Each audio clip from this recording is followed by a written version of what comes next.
এখন দেখছি সংখ্যা একটু কম, পেছনের দিকে আসছে ভক্তরা।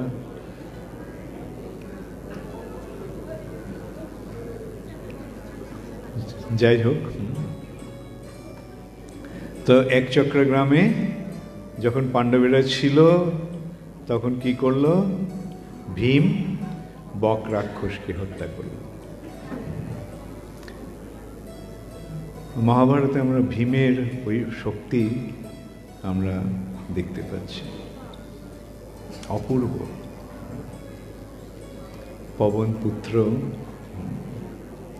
পবনের পুত্র ত্রেতা যুগে রামলীলায় পবনের ছেলে হচ্ছেন হনুমান।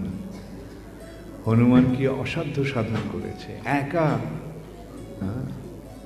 সমস্ত লঙ্কার, ভেবে দেখো, শত্রুর রাজ্যে গিয়ে একা সে কি অবস্থা করল, কত শত্রুদের মারল। রাবণের ছেলে অক্ষকে মারল, মন্ত্রী প্রহস্তের ছেলেকে হত্যা করল, লক্ষ লক্ষ রাবণের সৈন্য হত্যা করল।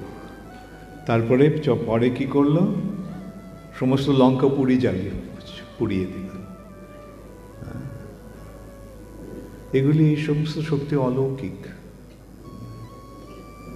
এখন আমাদের কাছে মনে হতে পারে যে এগুলো কি করে সম্ভব, এগুলো কি করে সম্ভব? হ্যাঁ, আমাদের বিচারে এটা অসম্ভব। এখন এটা যদি আমরা একটু বিচার করে দেখি, যে একটা পিঁপড়ের কাছে গিয়ে যদি একটা মানুষের ক্ষমতা বলা হয়, তাহলে পিঁপড়েরা কি বলবে? আরে এটা কি করে সম্ভব? তাহলে মনে করো আমাদের অবস্থাটা পিঁপড়ের মতো, হ্যাঁ, আর ওদের হচ্ছেন, এই সমস্ত মহাবীরেরা হচ্ছেন মানুষের মতো। তা আমাদের কাছে ক্ষমতা বোঝা, বিচার করা অসম্ভব।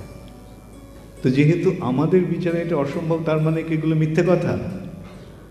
না, এই ভুল যেন আমরা কখনো না করি। আমরা যেন কখনো মনে না করি যে এগুলো সব গল্প কথা। কিন্তু আজকে কি হচ্ছে? আজকে ভারতবর্ষের মানুষেরা মনে করছে এগুলো সব গল্প কথা। বিশেষ করে তথাকথিত শিক্ষিত ব্যক্তিরা, তারা শিক্ষিত কি শিক্ষায়? কুশিক্ষায় শিক্ষিত, ইংরেজদের দেওয়া শিক্ষায় তারা শিক্ষিত। এই সম্বন্ধে ভক্তিবিনোদ ঠাকুরের একটা কথা মনে পড়ে, জড়বিদ্যা সব মায়ার বৈভব, তোমার ভজনে বাধা, মোহ জনমিয়া অনিত্য সংসারে, জীবকে করয় গাধা। ওগুলো সমস্ত গাধার পাল।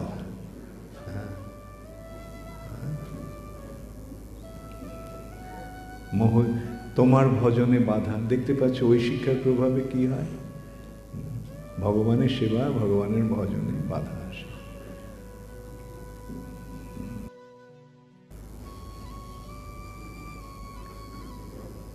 প্রকৃত শিক্ষাটা কি?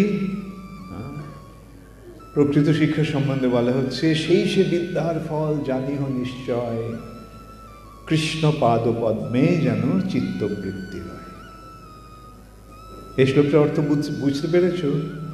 কে কে বুঝতে পেরেছ? হাত তোলো। আচ্ছা, কে কে বুঝতে পারোনি? হাত তোলো। আচ্ছা, ভালো, আমি জিজ্ঞাসা করেছি, আমি তো ধরে নিয়েছিলাম তোমরা সকলে বুঝে নিয়েছ। তো বোঝার প্রয়োজন রয়েছে। কে কে বুঝতে চাও? সেই সে বিদ্যার ফল জানিহ নিশ্চয়, অর্থাৎ বিদ্যার ফলটা কি নিশ্চিতভাবে জেনে রেখো। প্রকৃত বিদ্যার ফলটা কি? প্রকৃত বিদ্যা শিক্ষার ফলটা কি? কৃষ্ণ পাদ পদ্মে যেন চিত্তবৃত্তি রয়। চিত্তবৃত্তি মানে মনোভাব। হ্যাঁ, আমাদের চিত্তবৃত্তি, আমাদের মনোভাব, আমাদের যেন, আমাদের মন যেন কৃষ্ণের শ্রীপাদ পদ্মে থাকে। কৃষ্ণ পাদ পদ্মে যেন চিত্তের বৃত্তি, মনের বৃত্তি, মনের কার্যকলাপ। মন দিয়ে কী করতে হবে? কৃষ্ণের কথা ভাবতে হবে। এবং সেই জন্য এই আয়োজন। আজকে আমরা মহাভারতের কথা আলোচনা করছি। কেন? কেন মহাভারতের মাধ্যমে আমরা কৃষ্ণের ভক্তদের চিনতে পারছি। ভগবানের শক্তি অসীম, এটা তোমরা সকলে স্বীকার করো, তাই না? রামচন্দ্র একা, রামচন্দ্রর ওই রামায়ণে আমরা পাই যে রামচন্দ্র একা 14,000 সৈন্যকে সংহার করল। শূর্পণখার নাক কাটা গেল, এটা তো জানো সকলে। শূর্পণখা গিয়ে তার ভাই খর আর দূষণকে বলল। খর দূষণ প্রথমে 14 জন রাক্ষস সৈন্যকে পাঠালো। ঠিক আছে, ওদের মেরে ফেলো, মেরে নিয়ে এসে মেরে ফেলো। মানুষ দুটো মানুষ এসছে এদেরকে। কিন্তু রামচন্দ্র কি করলেন? ওদের প্রথমে বললেন, কেন তোমরা, আমরা এখানে বনে আছি, কারোর কোনো অনিষ্ট করছি না, তোমরা কেন এখানে উৎপাত করতে এসেছ? ফিরে যাও। তিনি ওদের একটা সুযোগ দিলেন প্রাণ রক্ষা করার। ওরা কিছু না শুনে তেড়ে আসছে রামচন্দ্রের দিকে। রামচন্দ্র 14টা বানে ওদের অস্ত্রগুলো কেটে ফেললেন, আর বাকি 14টা বানে তাদেরকে মেরে ফেললেন। শূর্পণখা গিয়ে সেই সংবাদ খরকে দিল।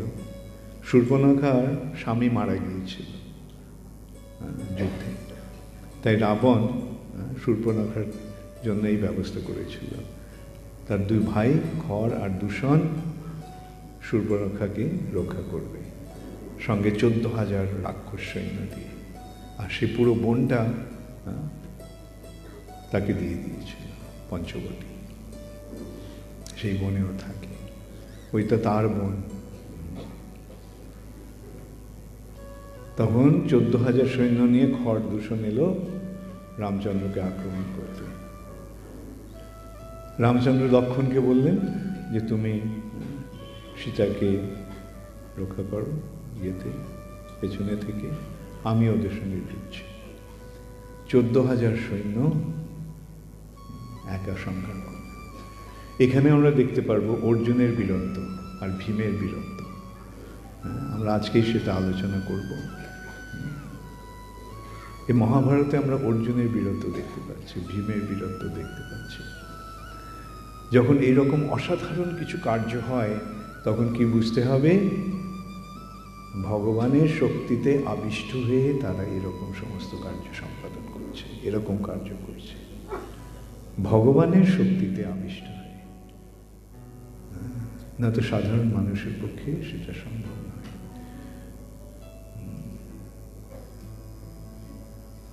আর ভগবানের শক্তি অসীম, আর ভগবানের শক্তিতে যখন কেউ শক্তিমান হয়, তারা সেরকম অসম্ভব সমস্ত কার্য সম্পাদন করতে পারে। এই সম্বন্ধে একটা এরকম দৃষ্টান্ত দেওয়া যায়। একজন সাধারণ মানুষ, তার কাছে ওই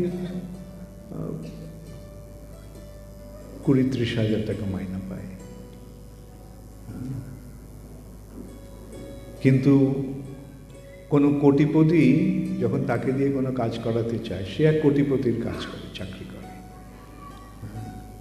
তো কোটিপতি তাকে নির্দেশ দিল, যা আমার জন্য এই কিনে এনো। কত দাম হবে? 50 কোটি টাকা। সে মাইনা পায় 20,000, কিন্তু সে 50 কোটি টাকার কাজ করতে পারে কেন? তার মনিব তাকে দিয়ে ওই কাজটা করাচ্ছে, তাই তিনি তাকে সেই শক্তিটা দিচ্ছে। আর তিনি যে কাজটা করছেন সেটাকে নিজের জন্য করছে না, তার মালিকের জন্য করছে। ঠিক তেমনি ভগবানের ভক্তরা হচ্ছে ভগবানের দাস, এবং তারা যখন ভগবানের জন্য কিছু করে, ভগবান তাদেরকে সেই শক্তিটা দিয়ে দেয়। যেমন একটা সাধারণ কেরানি, ও 20,000-30,000 টাকা মাইনে পাচ্ছে, কিন্তু মনিব তাকে 50 কোটি টাকার কাজ দিয়ে দিল। যাও গিয়ে আমার হয়ে এই কোম্পানিটা কিনে নাও 50 কোটি টাকা দিয়ে। সেই ক্লার্ক সে কী করছে, সাধারণ লোকে দেখছে আরে ও 50 কোটি টাকা দিয়ে দিলাম, কিন্তু সে জানে সেই টাকাটা তার নয়, সেটা তার মালিকের টাকা। ঠিক তেমনি ভক্তের মনোভাব সেরকম। ভক্ত কখনো মনে করে না এটা আমার, ভক্তের মনোভাব হচ্ছে এ সবই কৃষ্ণের। আর তাই কৃষ্ণও তাকে দিয়ে ইয়ে করেন। মণিপ যখন দেখে বিশ্বস্ত কোনো সেবক তার সেবা করছে, তখন মণিপ তাকে সমস্ত সুযোগ দেবে, তাকে দিয়ে সমস্ত বড় বড় কাজগুলি করাবে। অতএব এইভাবে আমরা যত ভগবানের শরণাগত হব, ভগবান ততই আমাদের দিয়ে অসাধ্য সাধন করাবে।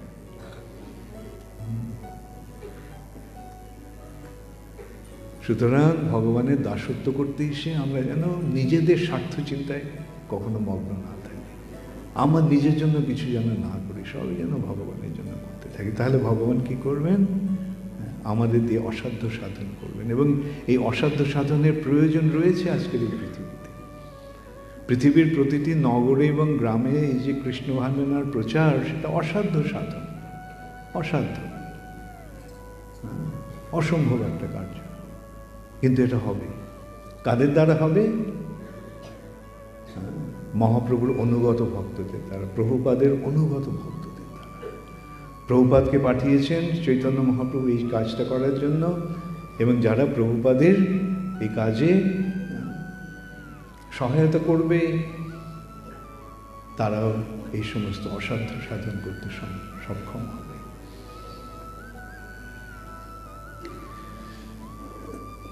তো পাণ্ডবেরা এখন এক চক্রায় আছে।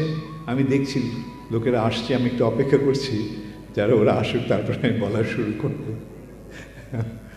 আমি বুঝতে পারি খাওয়ার পর একটু ঘুমোবার দরকার হয়।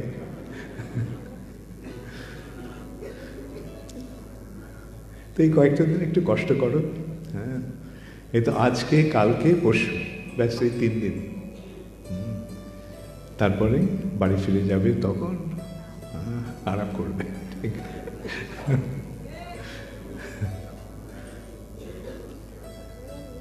আর আমরাও চেষ্টা করছি তোমাদের আরামে যতটা সম্ভব আয়োজন করতে। দেখো প্রভুপাদের কৃপায় কত সুন্দর আয়োজন হয়েছে। নয়তো এরকম কয়েক হাজার ভক্ত তোমরা এসেছো, তোমাদের থাকার এরকম ব্যবস্থা,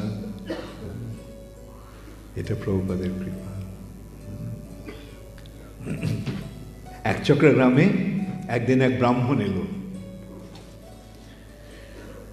সেই অন্য ব্রাহ্মণের বাড়িতেই সে এসে বলতে লাগলো, আর পাণ্ডবেরাও শুনতে লাগলো। ব্রাহ্মণ বেশি, পাণ্ডবেরা ওখানে কারা কিভাবে আছে? ব্রাহ্মণের ছদ্মবেশে আছে। ও অনেক দেশ ঘুরে এসেছে, ঘুরে এসে সমস্ত দেশের কথা বলছে। তারপরে বলতে বলতে এক সময় সে বলল যে কয়েকদিনের পরেই দ্রুপদ রাজের কন্যা দ্রৌপদীর স্বয়ংবরা হবে। এবং সে দ্রুপদ রাজের কথা শোনালো, দ্রৌপদীর কথা শোনালো। বলল দ্রুপদ ছোটবেলায় দ্রুপদ আর দ্রোণাচার্য, দ্রুপদ রাজপুত্র আর দ্রোণ ব্রাহ্মণের পুত্র, কিন্তু এদের মধ্যে ঘনিষ্ঠ বন্ধুত্ব। দ্রুপদ তার বন্ধুকে বলল, দ্রোণাচার্যকে, যে দেখো আমি যখন রাজা হব তখন আমার অর্ধেকটা রাজ্য আমি তোমাকে দিয়ে দেব।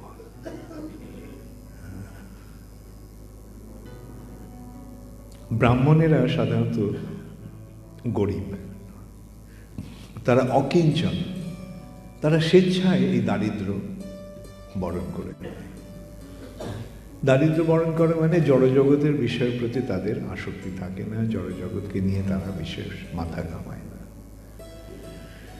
তো দ্রোণাচার্য বিবাহ করেছে, বড় হয়েছে, এবং পুত্র হয়েছে। কিন্তু দ্রোণাচার্য এতই গরিব যে তার পুত্রকে দুধ পর্যন্ত খাওয়াতে পারে না।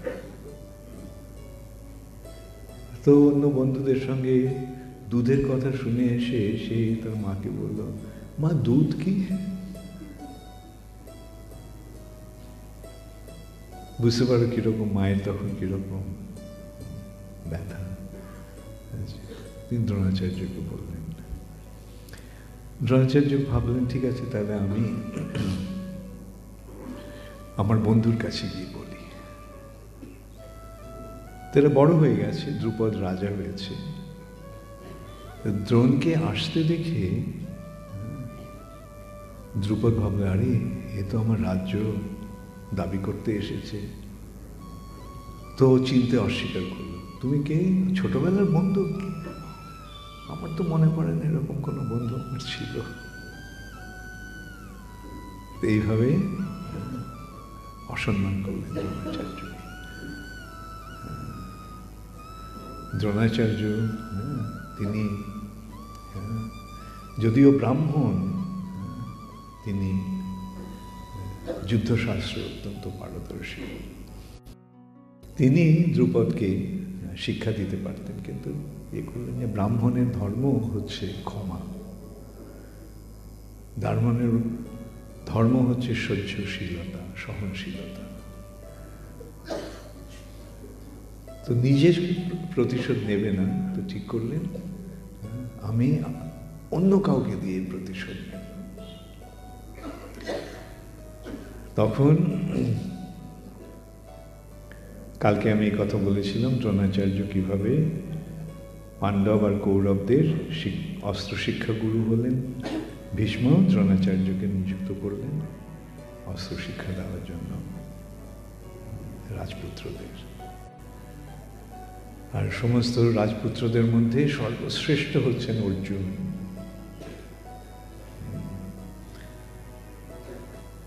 অর্জুন সারাক্ষণ এই তার অস্ত্র নিয়েই থাকে।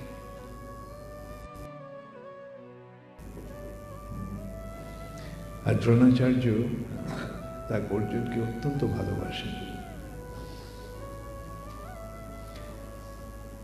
এই সম্বন্ধে একটা পরীক্ষার কথা মনে আছে। দ্রোণাচার্য শিক্ষা আনতে পরীক্ষা নিচ্ছেন। একটা গাছের উপরে একটা পাখি রেখেছে, পাখির প্রতিকৃতি, পুতুল। বলছে এই পাখিটার চক্ষু ভেদ করতে হবে, পাখির চোখটা লক্ষ্য করে ওটা ভেদ করতে হবে। তখন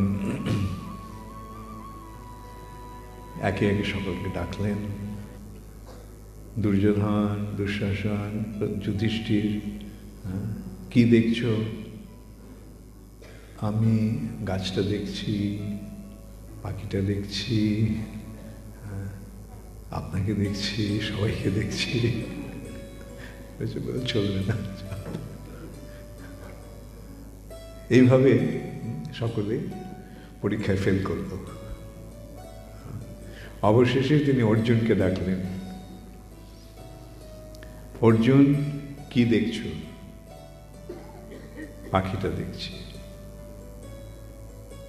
কি দেখছো? পাখির চোখটা দেখছি। অর্জুন, আর কি দেখছো? আর কিছু দেখছি না। ঠিক আছে, বাদ ত্যাগ করো।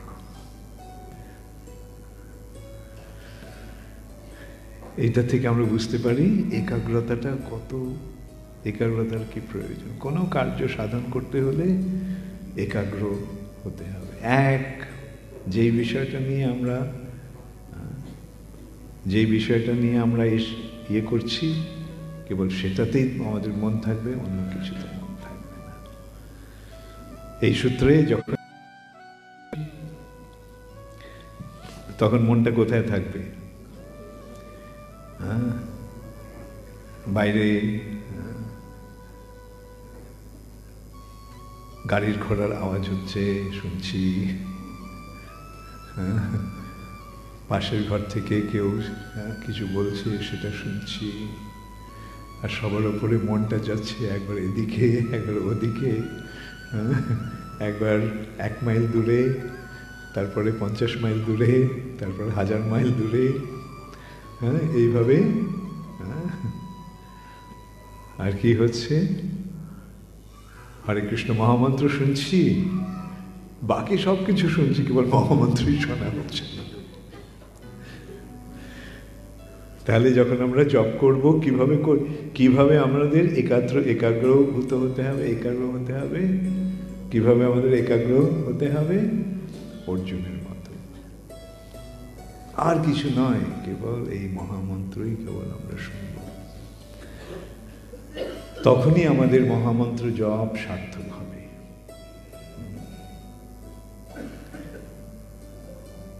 শ্রবণম কীর্তনম। শ্রবণ, আমরা যেটা উচ্চারণ করছি, কীর্তন করছি, জপ করছি, উচ্চারণ করছি, সেটা কেবল শ্রবণ হবে। এইভাবে দেখো, এই মহাভারতের মাধ্যমে আমরা কত সুন্দর সুন্দর শিক্ষা পাচ্ছি। এমনিতে মনে হচ্ছে এটা গল্প কথা, সত্যি সত্যি শুনতে ভালো লাগে, তাই না? যেন আমি কেন এই ধরনের বিষয়ে সেমিনার দিচ্ছি আজকাল, কেন আমি যখন আগে দর্শন বিষয় নিয়ে শিক্ষা দিতাম বা সেমিনার দিতাম, তখন দেখতাম অনেকে ঘুমিয়ে পড়ত। সেটার আশ্চর্য হওয়ার কিছু নেই, কেন কুম্ভকর্ণকে রামচন্দ্র যখন সংহার করলেন, তখন নিদ্রা দেবী এসে রামচন্দ্রের কাছে অভিযোগ করলেন, আপনি আমার একমাত্র আশ্রয়কে মেরে দিয়ে আমাকে বঞ্চিত করলেন, আমি এখন কোথায় যাব? বলুন আমি কোথায় যাব? কুম্ভকর্ণই ছিল আমার একমাত্র আশ্রয়। রামচন্দ্র বললেন, যেখানে ভাগবত পাঠ হবে তুমি সেখানে যেও, যেখানে ভগবানের কথা আলোচনা হবে তুমি সেখানে যেও। অতএব কারো যদি ঘুমোতে অসুবিধা হয়, তাহলে যেখানে ভাগবত পাঠ হয় সেখানে চলে যেও, দেখবে আর ঘুমের ওষুধ খেতে হবে না। তো কিন্তু যখন আমি গল্প কথা বলতাম, মানে কাহিনী বলতাম, তখন দেখতাম সকলে জেগে উঠেছে। তাই আমি ঠিক করেছিলাম, এখন তো একে বলি কাহিনী অবলম্বনেই আমি সেমিনার দেব। আমি দেখতে পাচ্ছি এখন তোমাদের সব জেগে আছো।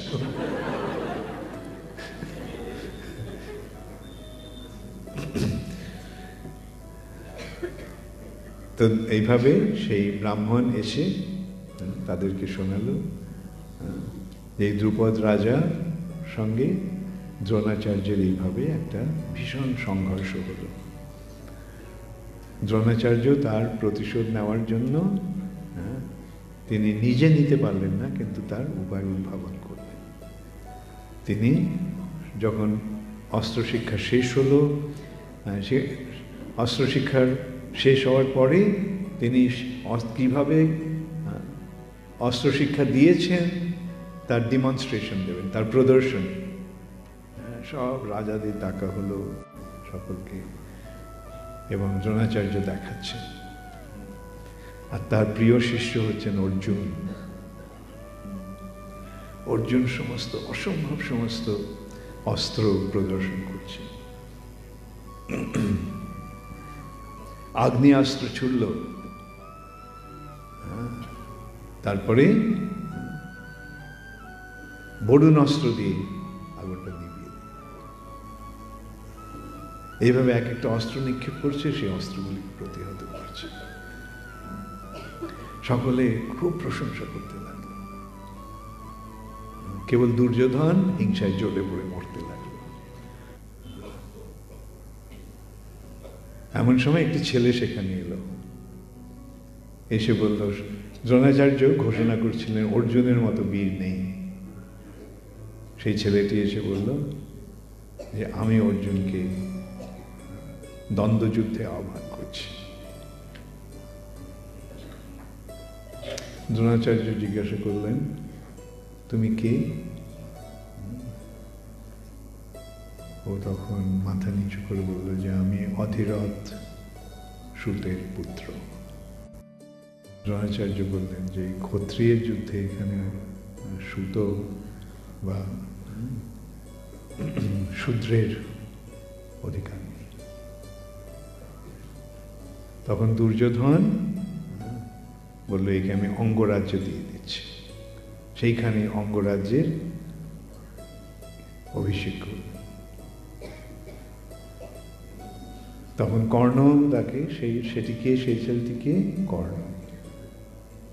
কর্ণ তখন প্রতিজ্ঞা করলো, আমি সবসময় তোমাকে সঙ্গে থাকবো, সব সময় আমি তোমাকে সাহায্য করব, আমি এইভাবে তোমার সঙ্গে সখ্যতার বন্ধনে আবদ্ধ হলাম। এইভাবে দুর্যোধন একজনকে পেয়ে গেল যে অর্জুনের সঙ্গে বোঝাপড়া করতে পারবে। যাই হোক, এরকম সমস্ত আনুষঙ্গিক ঘটনা ঘটেছিল। তখন অর্জুন শিক্ষার শেষে দ্রোণাচার্যকে গিয়ে বলল, দ্রুপদ রাজাকে বন্দি করে নিয়ে।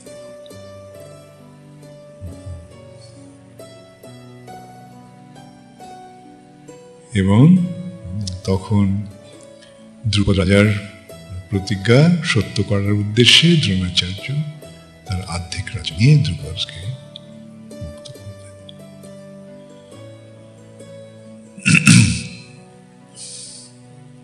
এই সূত্রে দ্রুপদের সঙ্গে দ্রোণাচার্যের এক ভীষণ সংঘর্ষ হল, শত্রুতার উপচম হল।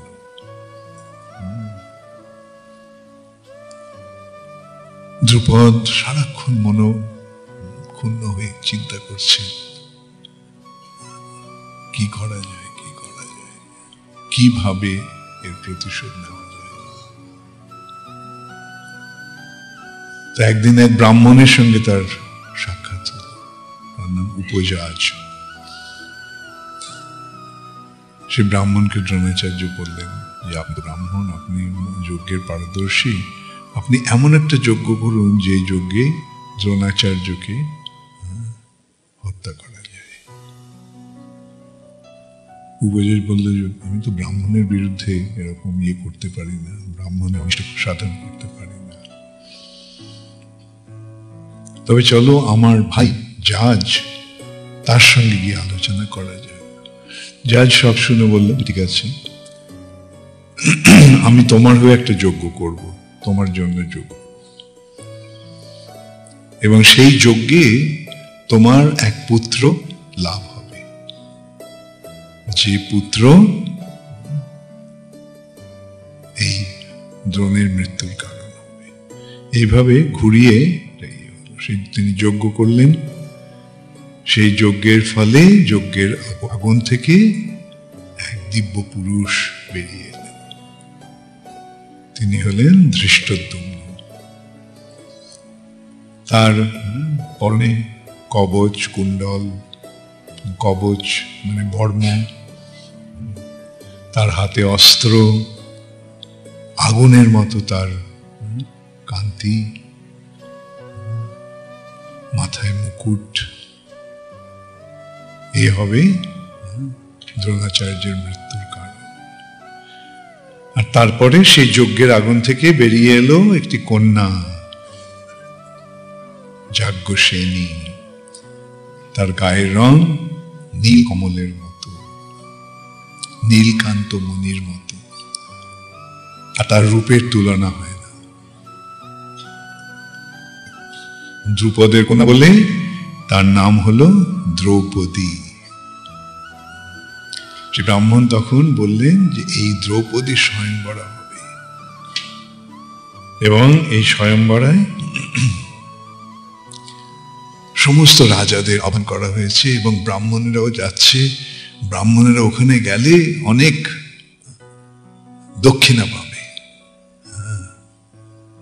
তো সব ব্রাহ্মণেরা ওখানে যাচ্ছে। ঘোষণা করল যে আমার ভগ্নীর স্বয়ংবরা হবে, এবং স্বয়ংবরার শর্ত হচ্ছে যে একটা চক্র ঘুরছে, সেই চক্রের একটা রয়েছে, ছেঁদা রয়েছে চক্রের মধ্যে, আর তার উপরে একটা মাছ রয়েছে।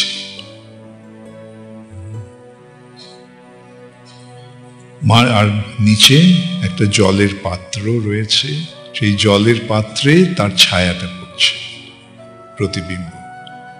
তো সেই জলের দিকে তাকিয়ে যে ওই ঘূর্ণাকারে ঘুরছে যে চক্র, সেই চক্রের মধ্যে যে ফাঁকটা রয়েছে, গর্ত রয়েছে, চাঁদা রয়েছে, সেটা দিয়ে তীর গলিয়ে যে ওই মাছের চক্ষু ভেদ করতে পারবে, সে আমার ভগ্নীকে লাভ করতে পারবে।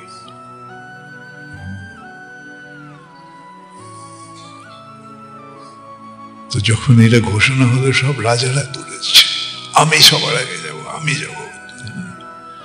দ্রৌপদীর রূপে সব পাগল হয়ে গেছে। যেমন রুক্মিণীর রূপে যারা রাজারা এসেছিল, অনেকে মূর্ছিত হয়ে পড়েছিল, তার রূপ দেখে মূর্ছিত হয়ে গেছে।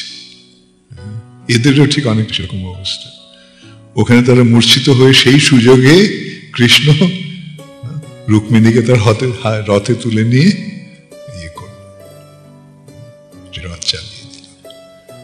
তখন ওদের সংজ্ঞা ফিরে এলো। দেখলাম সবাই ভয় পাচ্ছিল যে কৃষ্ণ এসে হয়তো চুরি করবে। সেই জন্য শিশুপাল তার সমস্ত সাঙ্গপাঙ্গ সকলকে নিয়ে এসেছিল, জরাসন্ধ, দুর্যোধন, কর্ণ, কৃপ, এদের নিয়ে। যখন তার চেতনা ফিরল, তখন দেখে যে কৃষ্ণ তো ইয়ে নিয়ে পালিয়েছে, রাজকন্যা নিয়ে পালিয়েছে। তখন ওরা বলল যে এ চুরি করে করে বদভ্যাস হয়ে গেছে, ছোটবেলা থেকে চুরি করে, মাও চুরি করতো, একটু বড় হয়ে গোপীদের বস্ত্র চুরি করেছে, আর এখন রাজকন্যা চুরি করতে এসেছে, চলো ওকে আমরা নিরস্ত করব। তখন কৃষ্ণের সঙ্গে সমস্ত রাজাদের যুদ্ধ হয়। এটা একটা শর্ত ছিল, রাজকন্যাকে যদি স্বয়ম্বরা থেকে নিয়ে যেত, তখন অন্য রাজারা তাকে আক্রমণ করত। যাই হোক, সমস্ত রাজারা এসছে সেই দ্রৌপদীকে লাভ করার জন্য, কিন্তু তারা সব অনেক কেউ ওই ধনুকটা তুলতেই পারল না, এত ভারী। যারা তুলল তারা ধনুকটা বেঁকাতে পারল না, যারা বেঁকালো, কিছুটা বেঁকানোর পরে ধনুকটা যখন সোজা হয়ে গেল, ওরা সব ছিটকে গিয়ে পড়ল। আর ওটা যারা এই ধনুক এরকম চাপ দিয়েছিল, হঠাৎ ধনুকটা যখন ইয়ে হলো, উল্টো দিকে ইয়ে করলো, তখন তাদের ধনুকের অগ্রভাগটা তাদের থুতনি ভেদ করে সে বিরাট রাজা সেনাপতি আর শালা বিরাট রাজা। কিন্তু যখন শিলা পড়াতে গেল, তখনও তার ওই অবস্থা, ছিটকে পড়ে গেল। তখন ভীষ্ম স্থির করলেন, ঠিক আছে, আমি দুর্যোধনের জন্য এই কন্যাকে গ্রহণ করব। ভীষ্মের একটা প্রতিজ্ঞা ছিল, তার পিতার যখন মৃত্যু হয়, প্রতিজ্ঞা করেছিল এই পিতার সিংহাসনে, ও তো সিংহাসনের দায়িত্বভার ছেড়ে দিয়েছিল, কিন্তু প্রতিজ্ঞা করেছিল এই সিংহাসনে যে বসবে, ভীষ্ম তাকে তার পিতার মতো তার অনুগত হয়ে থাকবে। তাই সেই জন্যই দুর্যোধনের জন্য, যদিও দুর্যোধন ছিল দুরাচারী, অধার্মিক, তবুও ভীষ্ম তাকে এই প্রতিজ্ঞার জন্য ভীষ্ম তাকে সমসময় সমর্থন করে নিয়েছিল। তখন ভীষ্ম উঠেছে, ইয়েকে দ্রৌপদীকে এই স্বয়ম্বরায় গ্রহণ করবে। যেমন আগে মনে আছে অম্বিকাকে বিচিত্র বীর্যের জন্য গ্রহণ করেছিল, ভীষ্ম সেরকমই ঘোষণা করলো, আমি ব্রহ্মচারী, আমার জন্য নয়। দ্রোণাচার্য যখন লক্ষ্যভেদ করতে যাচ্ছেন বাণ দিয়ে, কৃষ্ণ তার সুদর্শন চক্র পাঠিয়ে দিলেন, মাছটাকে ঢেকে দিল, সুদর্শন চক্র ধাক্কা খেয়ে বাণটা ফিরে এলো, দ্রোণাচার্য মাথা নিচু করে ফিরে এলো। কর্ণ লক্ষ্যভেদ করতে গিয়েছে, কিন্তু তখন কৃষ্ণ এইরকমই আয়োজন করে, কর্ণ বিফল। সমস্ত ক্ষত্রিয় রাজারা বিফল, ব্যর্থ হল। তখন ধৃষ্টদ্যুম্ন ঘোষণা করল যে যদি কোনো ব্রাহ্মণ এই লক্ষ্য ভেদ করতে চায় তাহলে সে এগিয়ে আসতে পারে।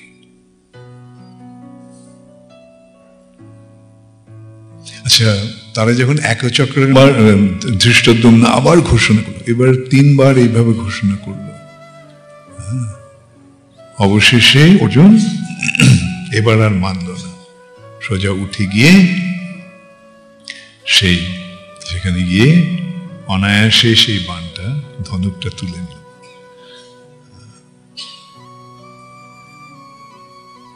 সেখানে দ্রোণ আছে, ভীষ্ম আছে। অর্জুনের সর্বপ্রথমে গুরুদেবের বন্দনা করবে, কিন্তু কিভাবে এই ভিড়ের মধ্যে দ্রোণাচার্যের সবার সামনে দ্রোণাচার্যের বন্দনা করবে? অর্জুন কি করলো? বাণটা তুলে একটা বাণ নিক্ষেপ করলো, বরুণ বাণ। সেই বরুণ বাণের প্রভাবে বৃষ্টি হয়ে দ্রোণাচার্যের পা ধুয়ে দিল। তারপরে আরেকটা বাণ ফেল দ্রোণাচার্যের পায়ে, আরেকটা বাণ নিয়ে ফেললো ভীষ্মের পায়ে। দ্রোণাচার্য ভাবতে লাগলেন, আরে এই ব্রাহ্মণ কেন আমাকে এইভাবে সম্মান দিচ্ছে, আমাকে প্রণাম জানাচ্ছে। আর ভীষ্ম ভাবলো যে আমি ক্ষত্রিয়, এই ব্রাহ্মণ আমাকে কেন প্রণাম করছে। তখন তাদের ভীষ্মের মনে হলো, এ তো অর্জুন নয় তো, একে দেখে তো খুব চেনা চেনা মনে হচ্ছে। তারপর অর্জুন সেই ধনুকে স্বর্যোজন করে বাণ নিয়ে তাকিয়ে লক্ষ্যভেদ করল, সব জয়ধ্বনি দিতে লাগলো। কিন্তু দুষ্ট রাজারা কি বলল? লক্ষ্যভেদ যে হয়েছে তার প্রমাণ কি? ওটা তো এত উঁচুতে আছে, কি করে এটা বোঝা যাবে যে সে লক্ষ্যভেদ করেছে? হতেই পারে না। তখন অর্জুন একটু হেসে আরেকটা তীর দিয়ে সেই মাছটাকে ফেলে দিল। তখন সকলে দেখল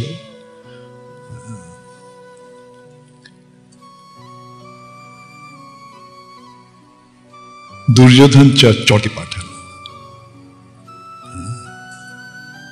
তুমি এই কন্যাকে আমাকে দিয়ে দাও, আমি তোমাকে অগাধ ঐশ্বর্য দেব, এই দেব, ওই দেব, রাজ্য দেব।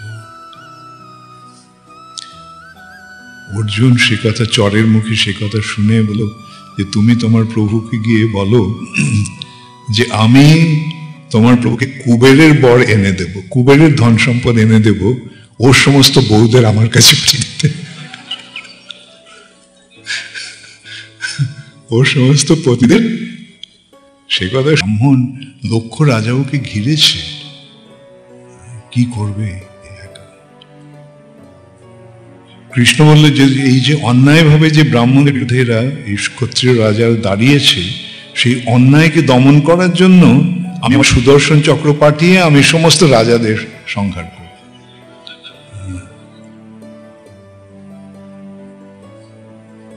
তো বলরাম দুর্যোধনের পক্ষপাতিত্ব করত।